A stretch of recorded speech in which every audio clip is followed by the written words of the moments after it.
আসসালামু আলাইকুম। হ্যালো বন্ধুরা, চলে আসলাম আমাদের বরিশালের গ্রামের বাড়িতে। তাই আমাদের বাড়ির সামনেই এই যে এত বড় খাল, খালের ভিতরে এই যে গাছ ভেঙে খালের ভিতরে পড়ে গেছে।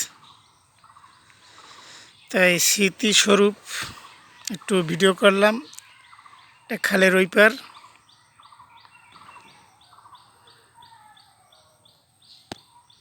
আর এটা হয়েছে খালের এই পার। সেই পারটা আমাদের এই ঘাট, সবুজ, সব সবুজ হয়ে রয়েছে।